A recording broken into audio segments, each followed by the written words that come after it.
이제 6월의 마지막 주일입니다. 6월 한 달 동안 치료와 회복에 대한 단어를 생각하면서 말씀을 준비하고 선포했습니다.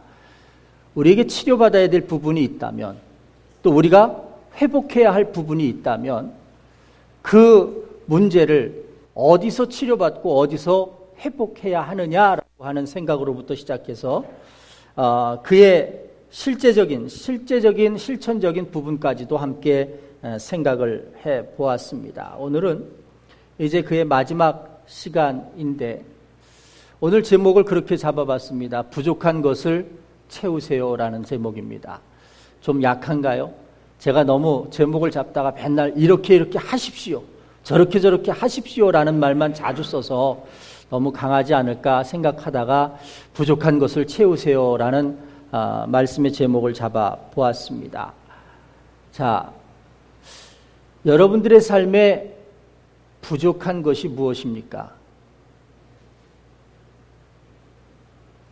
지금 내가 세상의 삶 속에서 아니면 육체 안에서 내 모든 삶 속에서 부족한 것은 무엇일까 한번 생각해 보셨습니까? 아니, 늘 생각하시겠지요.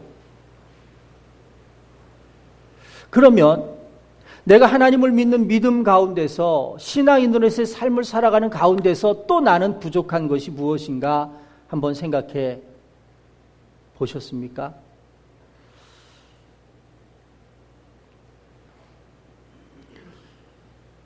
우리는 늘 부족하다 하는 삶 속에서 살아갑니다.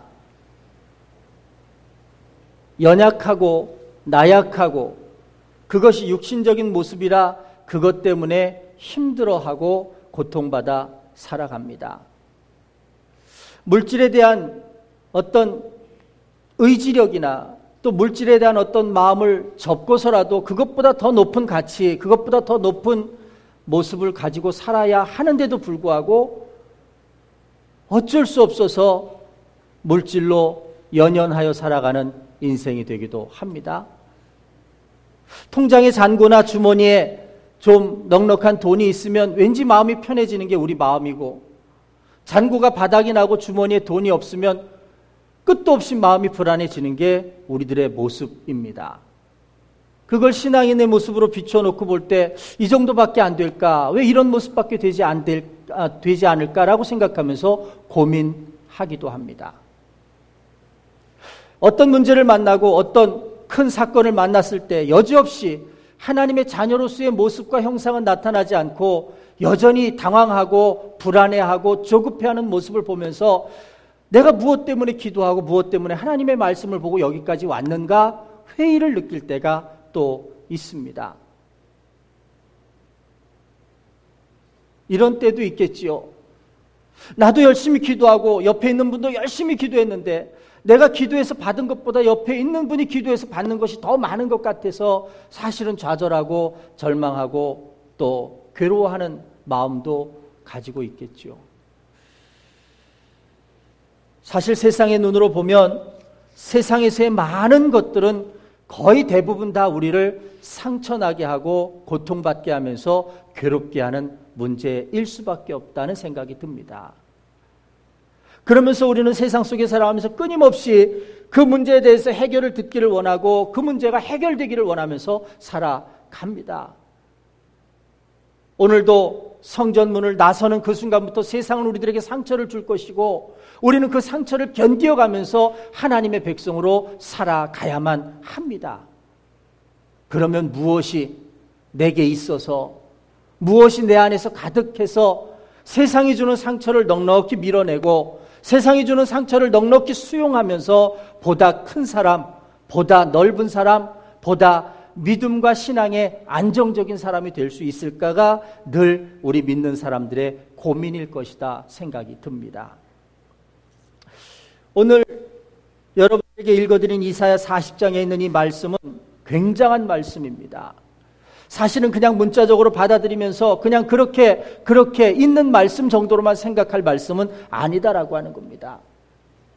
큰 고통 중에 있던 영혼이라면, 적어도 그 깊이와 아픔을 느끼면서 괴로움 가운데 있는 영혼이라면, 그리고 육신의 힘으로 그걸 해결할 수 없어서 이제 우리는 다 죽었다, 이제 우리는 끝이다라고 하는 절망의 끝자락에 있는 삶이라면 오늘 이사야 40장 6절로 8절까지 선언되어지는 말씀은 사실상 놀라운 회복과 축복의 말씀이다라고 하는 거죠.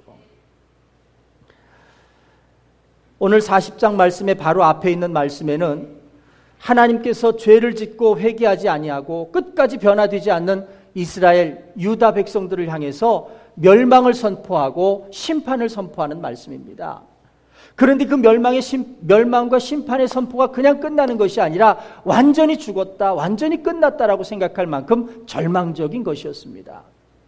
그런데 그것으로 그치는 것이 아니라 40장으로 넘어오면서 하나님의 말씀은 심판과 그리고 선포의 말씀이 아니라 희망을 말씀하시고 그리고 소망을 말씀하시는 그 말씀으로 바뀌어져 가고 있다는 사실입니다.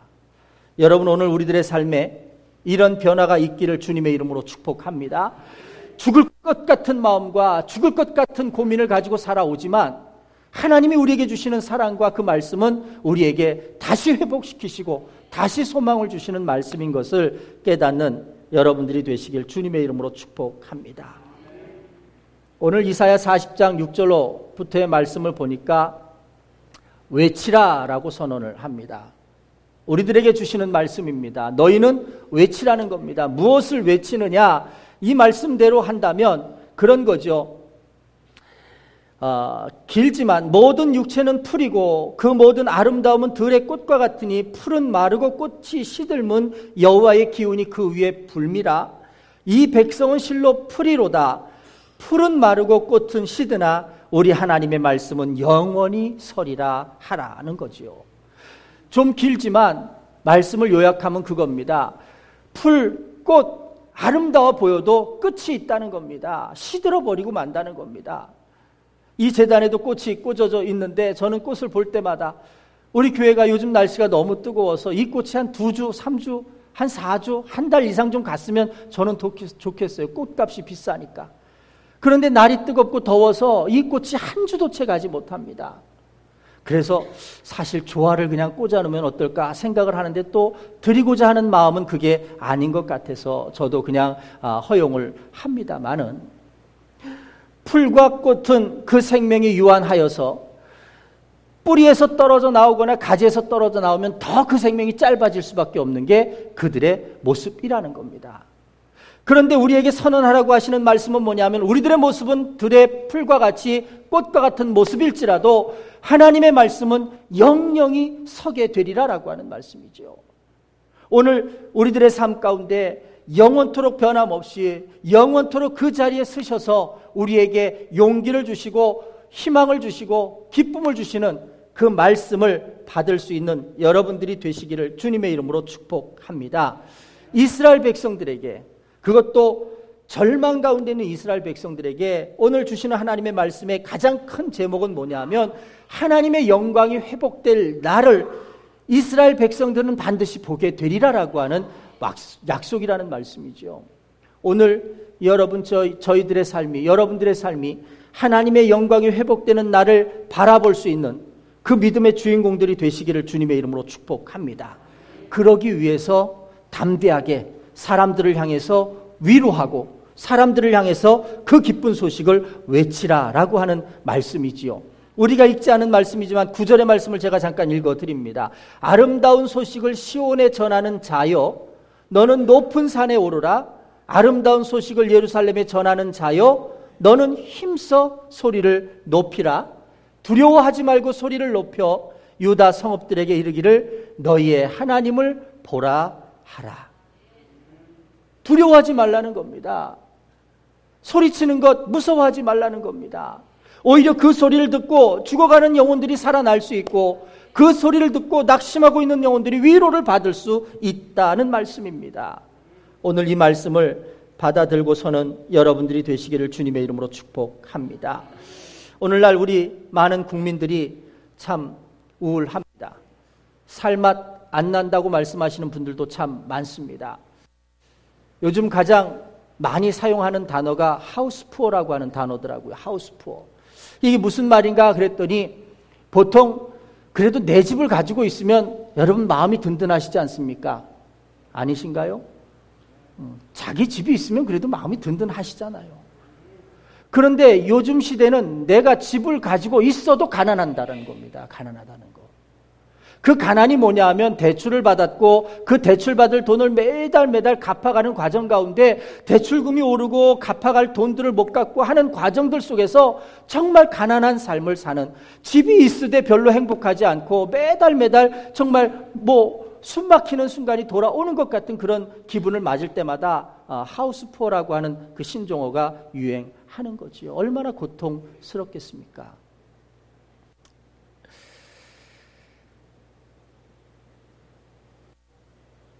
어떤 영혼들은 질병과 고통 때문에 괴로워하는 영혼들이 있습니다.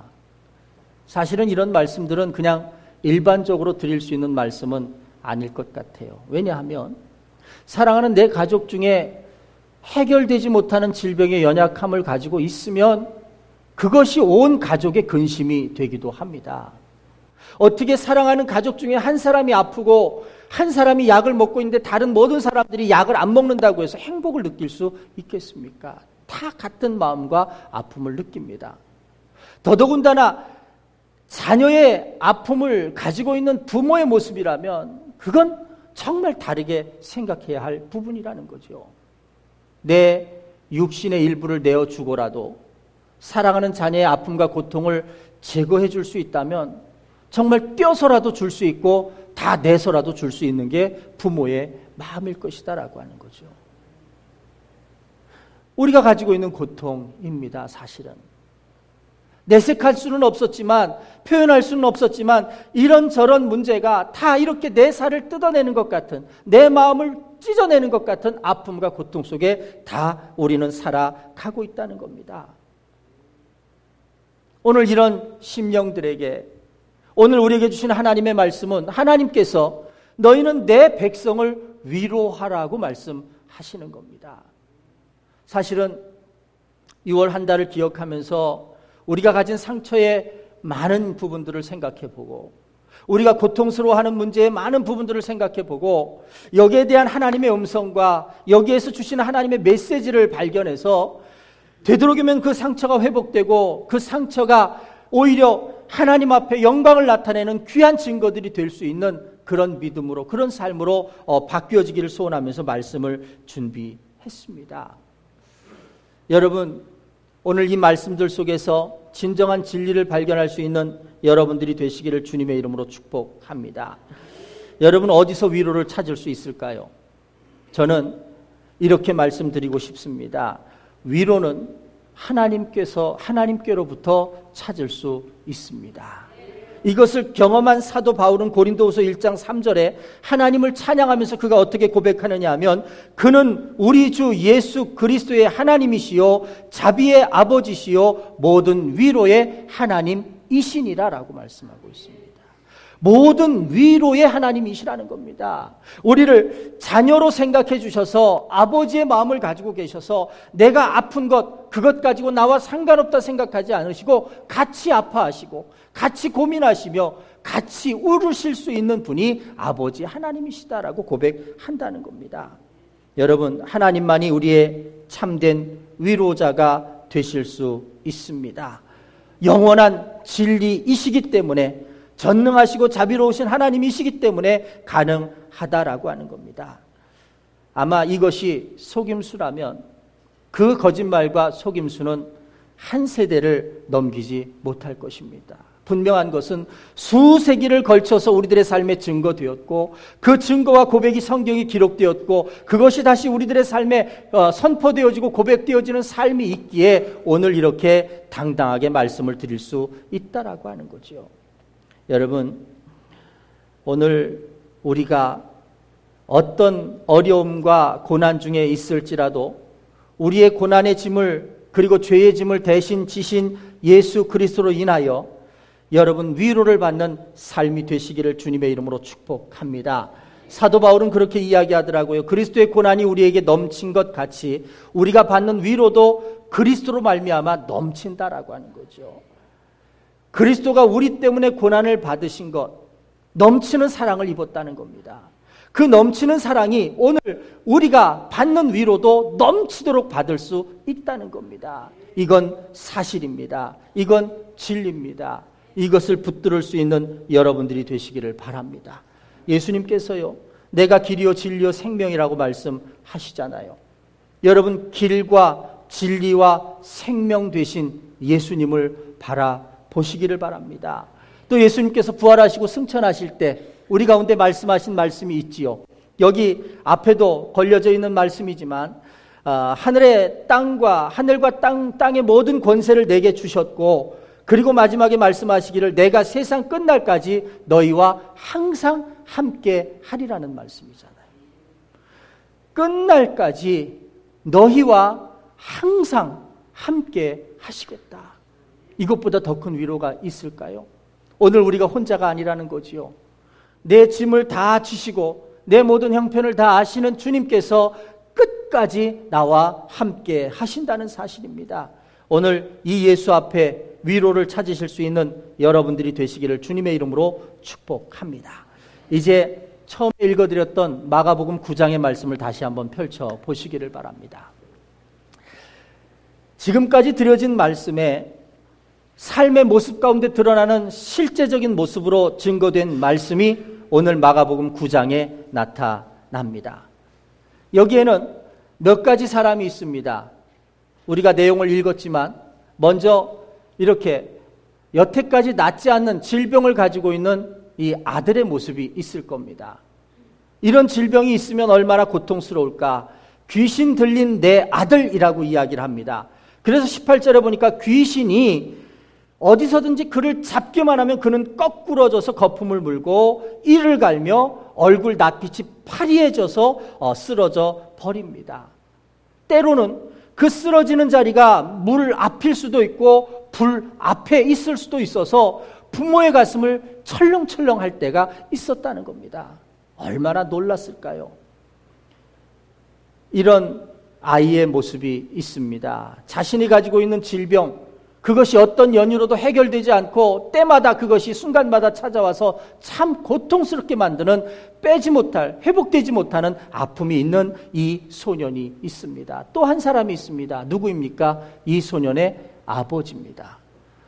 소년은 몸으로 아프지만 아버지는 마음으로 아픕니다.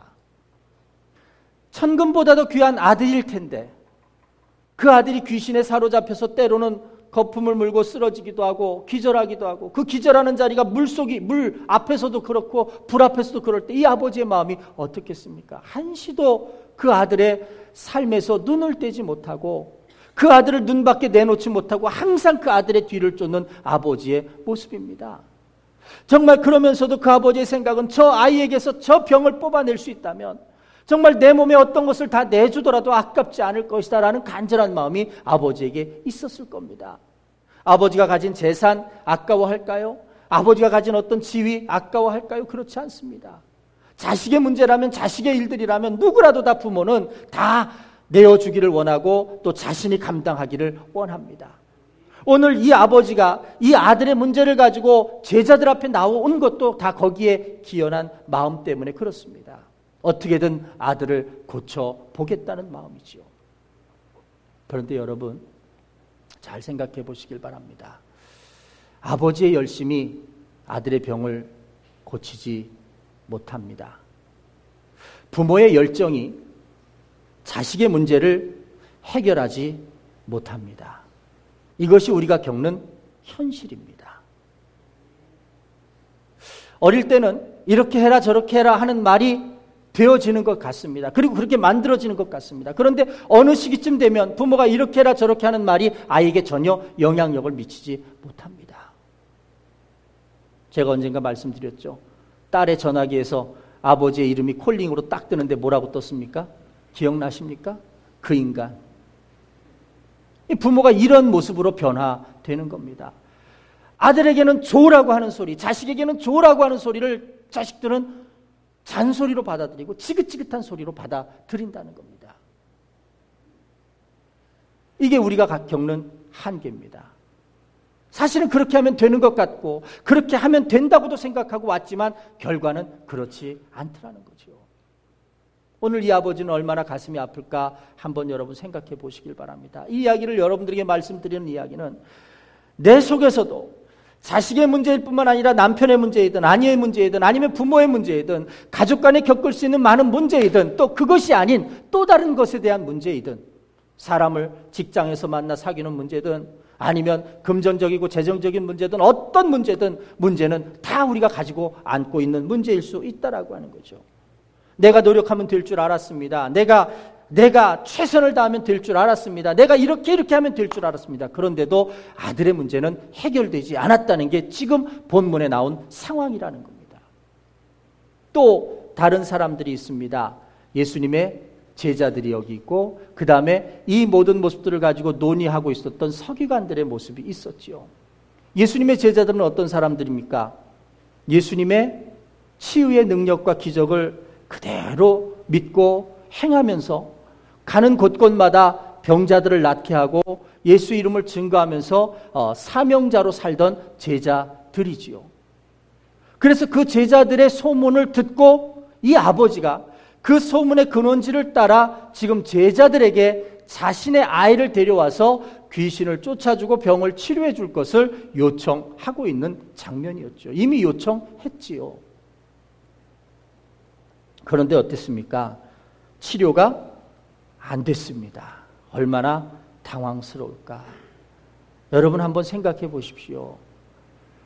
치료해달라고 그 아이를 데리고 나왔는데 그래서 제자들이 그를 붙들고 기도하고 그리고 사탄 마귀에 대해서 호통을 선포하고 쫓아내기를 원하고 했는데도 아무런 변화가 생기지 않은 겁니다. 얼마나 당황스러울까.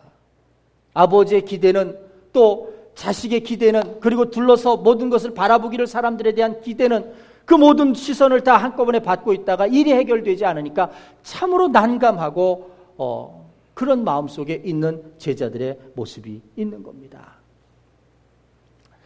자, 이런 겁니다. 오늘 마가복음 9장 앞에 있는 말씀에 보면 우리가 14절부터 읽었지만 1절부터 13절까지의 말씀을 주목해서 보십시오. 거기에는 무엇이 표현되어 있느냐 하면 예수님께서 변화산에 오르셨고 제자들과 함께 오르셨다가 그 산에서 예수님의 모습이 변형되는 사건, 그래서 변화산 사건을 경험합니다. 성경에 표현되기는 예수님의 얼굴이 휘어져 광채가 나타났고, 그지요? 그리고 그 산에서 죽었던 그 예전에 믿음의 조상이었던 모세와 엘리야를 만나서 함께 대화하시는 예수님의 모습을 제자들이 보게 된다는 겁니다. 이 변화산 사건의 중심이 뭐라고 생각하십니까? 변화산 사건은 곧 하나님으로서의 모습의 현현이라는 겁니다. 예수 그리스도가 하나님으로서 우리 가운데 오셨다라고 하는 그 모습을 보여주는 사건이 변화산 사건이라고 하는 겁니다. 다시 말하면 이전까지는 제자들이 예수님을 따라다닐 때 그냥 인간 예수님을 따라다닐 수 있었을지는 몰라도 적어도 이 변화산 사건을 바라보는 제자들의 시선은 예수님을 본 것이 아니라 하나님을 본 것이라는 겁니다. 더 중요한 사건이 있습니다. 변화산 사건에서 예수님의 모습이 변형되시고 바로 그 산에서 내려와서 처음 만난 사람들이 지금 여기 당황하고 황당해하는 사람들의 모습을 만나고 있다는 사실입니다. 여러분, 오늘 우리들의 삶 가운데 그런 생각을 해봤습니다. 제자들이요, 오늘 본문 마지막 부분에 조용히 예수님을 옷자락을 이렇게 끌면서 예수님 잠깐 좀 보지요. 왜 그러느냐 그랬더니 제자들이 묻는 겁니다. 예수님, 그게 28절의 말씀입니다. 우리는 어찌하여서 그 귀신을 능히 쫓아내지 못했습니까? 라는 겁니다. 창피하니까 사람들이 많은 데서 그 말을 물어볼 수가 없으니까 조용한 곳에 가서 예수님께 조용히 물어보는 겁니다. 그랬더니 예수님께서 29절에 기도 외에는 다른 것으로는 이런 종류가 나갈 수 없다라고 말씀을 하시죠. 여기에 대한 거는 제가 다시 한번 말씀을 드리겠습니다. 제자들이 기도하지 않았을까요? 그렇지 않죠. 이전에 예수님이 하시던 그 모습 그대로 기도하고 그리고 선포하면서 귀신을 쫓아내 보려고 했습니다. 그런데 예수님은 기도하지 않았다라고 말씀하시거든요. 제자들은 자신들은 기도했다고 생각했는데 예수님은 기도하지 않았다라고 말씀합니다. 예수님께서 하신 말씀의 의미는 딱 두 가지입니다. 믿음이 적은 연고다라고 하시는 말씀 속에서 어떤 거냐 하면 한 가지는 너희가 믿음이 없었다라고 하는 것과 또 한 가지는 너희의 믿음이 적었다라고 하는 겁니다. 바꿔 말하면 그런 거죠. 이런 고통, 이런 절망, 이런 괴로움 속에 헤어나오지 못하고 낙심하고 절망하는 상황은 예수님이 말씀하시는 말씀 속에 두 가지 때문이라는 겁니다. 하나는 믿음이 없는 것, 그게 문제고 또 하나는 믿음이 적은 것이 문제다라고 하는 거죠. 여러분, 오늘 우리들의 삶 가운데 그래서 제가 부족한 것을 채우십시오라고 말씀을 드리는 가운데는 우리들에게 있어야 할 것, 우리들에게 부족하다고 생각되는 이것을 여러분들이 깨닫고 채울 수 있는 모습이 되기를 주님의 이름으로 축복합니다. 본문이 이야기하는 부족한 믿음 세 가지가 있습니다. 그 믿음 세 가지가 무엇이냐면 첫 번째는 이것입니다. 예수님께 가까이 나아가는 믿음이 부족했다는 겁니다. 어떤 거냐 하면 그런 거죠. 예수님에 대한 믿음이 부족했다는 이야기죠. 여러분, 예수님을 얼마나 믿고 계십니까? 여러분들이 기도하셨다면, 예수님의 이름으로 기도하셨다면 그 기도를 얼마나 믿고 여러분들의 삶 가운데 두려움 없이 확신 가지고 살아가고 계십니까? 어린아이보다도 못한 믿음을 혹시 갖고는 계시지 않습니까? 이렇게 비가 오지 않는 날 엄마와 딸이 열심히 기도했답니다. 그리고는 오늘은 비가 오기를 하나님 앞에 간절히 기도했답니다. 그래서 기도를 끝나고 집 밖을 나가는데 딸이 무언가를 챙기더라는 겁니다. 뭘 챙겼을까요? 우산을 챙기더라는 겁니다. 그래서 엄마가 무심결에 야, 하늘이 이렇게 쨍쨍한데 무슨 우산을 챙기느냐 하고 생각 없이 한마디를 했답니다. 그랬더니 딸이 뭐라 그랬게요? 엄마, 우리가 비가 오도록 기도하지 않았나요? 비가 오도록 기도했다면, 예수님의 이름으로 비가 오도록 기도했다면 비가 올 줄 믿고 우산을 챙기는 게 당연한 거 아닌가요? 전해진 이야기지만 여러분, 아이들의 입술을 통해서도 깨달을 수 있는 영혼이 되기를 바랍니다. 믿음으로 기도했다면, 예수님을 믿는 믿음으로 기도했다면 여러분, 그 예수님에 대한 믿음으로 인해서 우리들의 삶이 변화될 줄 믿을 수 있는 여러분들이 되시기를 주님의 이름으로 축복합니다. 아버지는요, 변화산에서 내려오시는 예수 그리스도, 하나님으로 내려오시는 예수 그리스도를 처음 만난 인생이 됐습니다. 제자들에게 자기 아들을 데리고 왔지만 여기서 자신의 아직 미숙한 여러 가지 모습들 때문에 또 제자들의 모습 때문에 치료되지 않은 아들을 내려오시는 예수님을 향해서 예수님께로 데리고 나온 사람이 되었다라고 하는 겁니다. 사랑하는 여러분, 우리에게도 필요한 것이 있습니다. 그것이 뭐냐면 예수님 앞으로 나올 줄 아는 믿음이 필요합니다. 예수님 앞으로 나오는 경험이 필요합니다. 예수님 앞으로 나와서 내가 지금 해결하지 못하는 문제를 가지고 기도하고 그리고 진정한 믿음이 되어서 그 기도가 응답되는 경험이 필요하다라고 하는 겁니다. 얼마나 기쁘고 즐거운지 아십니까?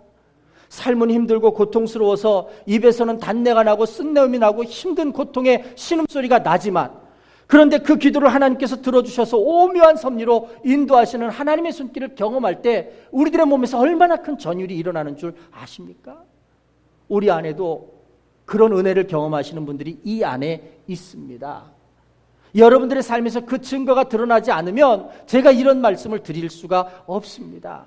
우리 광주 만나교회 안에서도 섬세하신 하나님의 인도하심, 빈틈없으신 하나님의 인도하심을 경험하면서 그 은혜의 전율을 느끼면서 신앙생활하는 분들이 있다는 겁니다. 우리가 간절히 바라고 원하는 것은 여러분, 이런 신앙과 믿음의 소유자가 되기를 축복합니다. 적어도 이런 은혜를 경험할 수 있는 여러분들이 되시기를 주님의 이름으로 축복합니다. 그 은혜는 어디서부터 시작되느냐 하면 예수님께 나아오는 것으로부터 시작된다는 겁니다. 두 번째, 우리들에게 부족한 믿음이 있습니다. 그것은 뭐냐면 예수님 능력에 대한 믿음이 부족하다는 겁니다. 자, 사실은 본문은 누구를 치료하시는 장면일 것 같습니까? 본문에서는 누구를 치료하시는 장면인 것 같습니까? 아들입니까? 또 누구를 치료하시는 장면인 것 같습니까? 아버지입니까? 어떻게 그걸 아시죠? 또 누구를 치료하시는 장면인 것 같습니까? 제자들. 또 누구를 치료하셨을까요? 그 너머에서 모든 것들을 바라보고 있는 사두개인들, 네 부류의 사람들을 다 예수님께서 치료하시고 있다는 겁니다. 그런데 지금 예수님의 능력에 대한 믿음을 지금 본문에서 누구로 이야기하고 있느냐면 일단 아버지의 모습을 한번 생각해 보겠습니다. 자, 아버지는 22절에 이렇게 고백합니다. 귀신이 그를 죽이려고 물과 불에 자주 던졌나이다. 그러나 무엇을 하실 수 있거든 우리를 불쌍히 여기사 도와주옵소서라고 말합니다. 참 말로 보면 그냥 정중하게 요청하는 말 같습니다. 무언가 하실 수 있거든 날 좀 도와주십시오라는 거죠. 무언가 하실 수 있거든.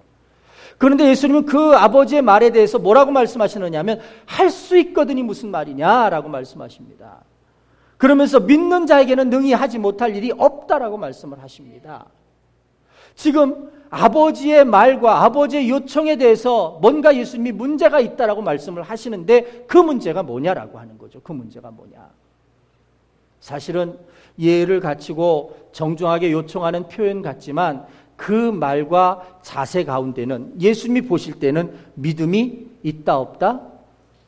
믿음이 없다는 것으로 판정을 하시는 겁니다. 왜냐하면 지금 아버지는 이미 많은 상처를 받고 왔습니다. 왜? 돈으로도 치료해 보려고 했겠지요. 많은 의술을 가진 사람들에게 내보기도 했겠죠. 그런 과정들을 다 겪다가 치료가 되지 않자 낙심하고 절망하고 있던 동에 예수님의 소식을 들었습니다. 예수님의 제자들이 동일한 역사를 이루고 다닌다는 소식을 들었습니다. 그래서 아들을 끌고 마지막 희망이라고 생각해서 예수님의 제자들에게 데리고 왔겠지요. 그리고는 부탁을 했습니다. 기도했습니다. 낫습니까? 안 낫습니다. 아, 여기도 별 수 없구나. 여기도 안 되는구나. 아마 그 아버지가 지금까지 가지고 있던 낙심에 절망에 또 다른 절망이 얹어져서 아마 굉장한 절망 가운데 아버지는 있었을 겁니다. 그 표현이 뭐냐 하면 바로 지금 같은 표현입니다. 하실 수 있거든 해보십시오라는 거죠. 하실 수 있거든.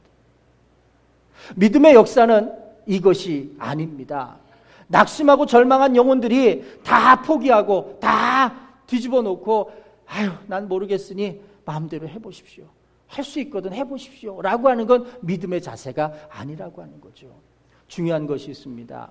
적어도 목사님이나 주의 종들이 기도하는 능력에 따라 달려있는 것이 아니라 기도를 받고 기도를 원하는 성도들이 얼마나 간절한 마음으로 믿음을 가지고 되어지기를 소원하는가 거기에 맞춰서 여러분 하나님의 역사는 나타날 수 있다는 사실을 기억하세요. 나는 믿음 없으면서 나는 이 아버지처럼 다 포기하고 다 절망하면서 하실 수 있거든 한번 해보세요 라고 하는 마음을 가지고 있으면서 무슨 능력과 무슨 역사가 이루어지기를 바란다는 겁니까? 예수님은 지금 아버지의 믿음을 지적하셨습니다. 할 수 있거든이 뭔 말이냐는 거예요. 너는 포기하고 있으면서 너는 체념하고 있으면서 네 아들이 병 고쳐지는 걸 어떻게 이루어질 수 있겠느냐는 거죠. 그 말에 정신이 버떡 들은 아버지가 24절에 보세요. 어떻게 치료받느냐 하면 이렇게 치료받았습니다. 곧 그 아이의 아버지가 소리를 질러 이르되 내가 믿나이다 하는 거지요. 믿음이 생겼습니다. 아, 그냥 포기하고 체념하고 그냥 해보세요. 마음대로 해보세요가 아니라는 거지요. 내가 간절히 믿는 믿음이 있어야 내 아들이 치료될 수 있고 내 아들이 나을 수 있다라고 하는 그 소망이 아버지에게 이제 믿음으로 생겨지기 시작한 겁니다. 또 한 가지가 있습니다. 뭐냐 하면 이겁니다. 말씀 속에 보면 예수님이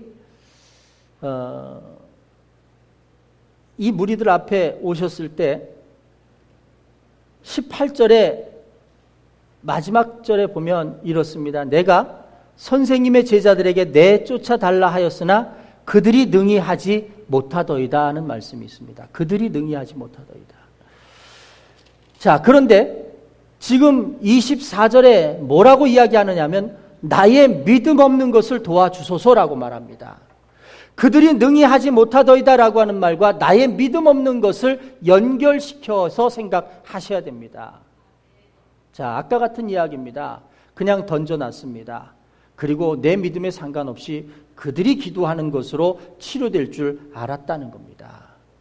그런데 예수님을 만나고 나서 믿음이 무엇인지를 깨닫게 되고 믿어야 함이 무엇인지를 알게 됐습니다. 이전까지는 치료되지 않은 상황을 놓고 제자들을 비난했습니다. 저들도 능히 하지 못하더이다. 저들도 못합니다. 라고 하는 거죠. 그건 비난입니다. 그런데 그 비난이 어떻게 바뀌느냐 하면 24절에 나의 믿음 없는 것으로 바뀌었다는 거죠. 내가 누구를 탓할 것이 아니라 내가 기도하고 고치지 못한 남을 탓할 것이 아니라 내 믿음이 없어서 그랬다라고 하는 걸 알았다라고 하는 거죠. 그래서 그때부터 이 아버지는 믿음이 없는 자가 아니라 믿음을 가진 자로 기도하기 시작했다는 겁니다. 여러분, 이것이 중요합니다. 예수님의 능력에 대한 믿음이 무엇이냐? 바로 그런 것이다라고 하는 거죠. 오늘 우리의 고백이 못하실 일이 없는 이 크신 하나님을 믿는 여러분들이 되기를 주님의 이름으로 축복합니다. 자, 세 번째로 우리에게 부족한 것이 있습니다. 그게 뭐냐면 이제 말씀드렸던 거죠. 기도의 능력을 믿는 믿음이 부족했다는 거죠. 아까 제가 아버지의 이야기를 드리면서 얘기 드린 겁니다. 예수님 제자들에게 맡기기만 했지 아버지는 기도하지 않았습니다. 마찬가지로 예수님에게 맡기기만 하고 아버지가 기도하지 않는다면 예수님도 그거는 아니다라고 말씀을 이미 하신 겁니다. 오늘 우리들의 삶에서 한번 생각해 보시길 바라면 내가 기도하지 않고 어떻게 내 문제에 변화가 생기고 내가 기도하지 않는데 어떻게 내 삶에 변화가 생길 수 있겠느냐라고 하는 거죠. 기도함의 능력이 있다라고 하는 사실을 분명히 알 수 있는 여러분들이 되시길 바랍니다. 여러분, 이런 겁니다. 기도하지 않으면 기도의 능력이 나타날 수 없습니다. 사람으로 말씀을 드릴까요? 기도하지 않는 사람은 기도의 능력을 나타내지 못하는 사람이 됩니다. 기도의 능력을 나타내지 못하는 사람은 결국 나아가게 되면 그가 가지고 있는 하나님에 대한 신뢰가 없는 사람이라고 하는 이야기입니다. 바꿔 말하면 이런 이야기가 될 수 있습니다. 기도는 하나님에 대한 신뢰입니다. 기도한다는 것은 내가 지금 이런 상황 속에서도 하나님에 대한 신뢰를 잃어버리지 않고 있습니다라고 하는 고백이자 표현이라는 겁니다. 여러분 기도하십니까? 여러분 기도하십니까? 여러분들의 사는 삶 동안에 내가 하나님을 끝까지 신뢰합니다라고 하는 고백이 여러분들의 사는 삶 동안에 계속 나오고 있으시냐는 겁니다. 그게 기도라는 거죠. 하나님의 전에 나와서 엎드려서 요식행위로 눈물을 흘리면서 하나님 부르면서 기도하는 것, 그것이 기도가 아니라 어쩌면 내 속에서 끝까지 하나님을 신뢰하고 놓치지 않고 하나님과 함께 가는 것, 그것이 기도하는 삶일 수 있다라고 하는 거죠. 그렇다고 해서 하나님 전을 향해 나와서 하나님 앞에 기도하는 모습과 자세가 기도하지 않는 거다라고 말씀드리는 건 아니다라고 하는 거죠. 본질이 무엇이냐를 아셔야 되는 겁니다. 우리의 외적인 자세에 있는 것이 아니라 내적인 모습 가운데 끝까지 전능하신 하나님을 기억하며 믿고 의지하는 삶이어야 한다는 사실입니다. 자, 제자들은 어떤 부분을 치료받을까 한번 생각해 보셨습니까? 제자들은 뭐가 문제였습니까? 병을 고치지 못한 게 문제였습니다. 보통 창피를 당한 게 아닙니다. 그런데 더 큰 문제는 있습니다. 한 번도 되어본 일이 없는 일이라면 별로 큰 낙심은 되지 않을 겁니다. 왜냐하면 여태까지 기도해봤고 여태까지 한 번도 되지 않아서 이제도 안 되는 건 당연한 거다 생각할 수 있겠지만 제자들이 이전에 기도할 때는 됐었습니다. 이전에 환자들을 놓고 기도할 때 그 환자들이 낫었습니다. 그게 소문이 났고 그게 사람들의 귀로 퍼져서 많은 병자들이 제자들 앞으로 왔던 겁니다. 그 제자들이 그렇게 하면서 병자들을 낫게 했거든요. 이 소식이 지금 오늘 본문의 이 마가복음의 아버지의 귀까지 들어간 겁니다. 그래서 아버지도 아들을 데리고 왔죠. 문제는 그때는 됐는데 지금은 왜 안 되느냐는 겁니다. 그때는 됐는데 지금은 왜 안 되느냐. 여러분 혹시 여러분들이 기도하시다가 내가 이전에 기도할 때는 하나님 앞에 응답을 받았는데 왜 지금 이 기도는 응답받지 못할까에 고민하고 계신 분이 계십니까? 다른 사람의 기도는 다 들어주시는 것 같은데 왜 내 기도는 안 들어주실까에 고민하시는 분이 있습니까? 아마 같은 고민일 거라고 저는 생각이 드는데 여러분 보십시오. 기도는 마음과 삶의 초점을 하나님께 두는 것을 기도라고 했습니다. 하나님을 끝까지 의지하고 신뢰하는 것이 기도라고 했습니다. 자, 그러면 이 제자들이 먼저 환자들을 고칠 때 그들의 첫 마음은 어떤 마음이냐면 그들의 마음과 그들의 시선이 하나님께 모아져 있었습니다. 그들이 비록 기도했지만 기도의 마음의 중심에는 하나님이 해주실 걸 믿고 하나님이 역사하실 걸 믿고 기도했습니다. 거기에 능력도 역사도 나타났습니다. 그런데 점점 시간이 지나면서 하나님께 마음이 모아지고 시선이 모아지던 제자들이 그 시선과 마음이 바뀌어지기 시작한 것 같습니다. 이렇게 말씀을 드릴 수 있습니다. 그들의 성공의 경험만을 기억했지 성공의 원인을 기억하지 않았다는 겁니다. 3번, 4번 기도하면서 나았던 경험들만 기도하고 그 경험으로 목회하려고 하는 겁니다. 경험으로. 그런데 그 기도의 성공의 원인은 어디였습니까? 예수님이었습니다. 예수님의 이름으로 기도하는 것, 예수님에게 시선을 맞추고 나의 삶에 초점을 맞추고 살아가는 것이 기도라고 해서 그 기도의 삶으로 온전히 살아갈 때 능력도 나타나고 기적도 나타난 겁니다. 그런데 시간이 지나면서 본질은 빠져버리고 외형만 남아 있었습니다. 기도하는 형식만 남아 있고 예수의 이름으로 진실로 믿고 기도하는 내용은 없었다라고 하는 겁니다. 제자들의 실패의 이유는 거기였었습니다. 오늘날 이 제자들과 같지 않은 모습 장담하지 못합니다. 목사인 저도 기도의 성공의 원인을 빠뜨리고 성공의 경험만 가지고 목회한다면 저는 실패할 수밖에 없을 겁니다. 누구라도 다 마찬가지입니다. 성도들도 경험만 가지고 신앙생활을 하는 게 아니라 그 성공을 이루게 하는 원인을 붙들고 신앙생활을 할 수 있어야 된다는 거죠. 오늘 여러분 그 원인을 붙들을 수 있는 여러분들이 되시기를 주님의 이름으로 축복합니다. 원인은 예수님이었습니다. 원인은 그 예수님에게 우리들의 시선을 고정시키는 것이 문제이다라고 하는 거죠. 제자들은 이 문제가 해결된 줄로 믿습니다.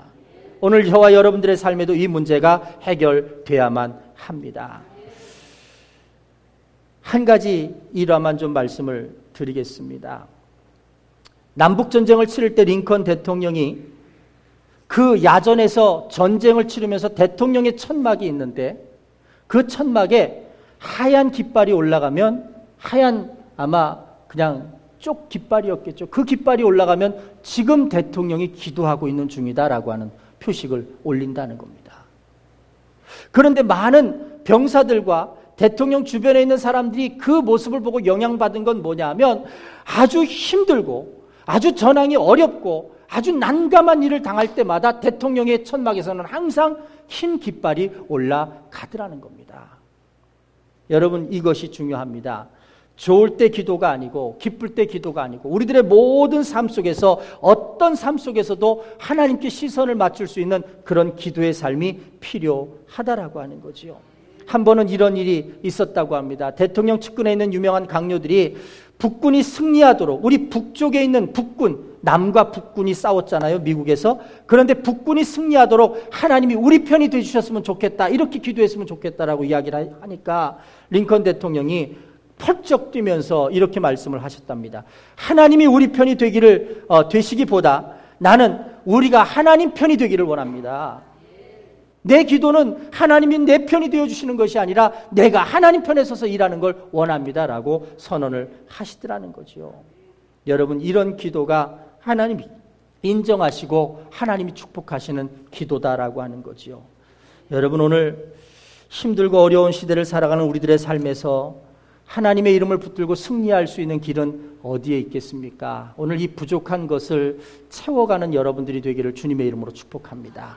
여러분 제가 뭐라고 말씀드렸습니까? 우리를 좌절케 하고 넘어지게 하는 삶의 장애물들을 극복하고 일어설 수 있는 방법은 여러분 믿음 한 가지뿐이다라고 하는 거죠. 그 믿음을 채울 수 있는 여러분들이 되시기를 주님의 이름으로 축복합니다. 믿음은 예수 그리스도를 만나는 것으로부터 시작합니다.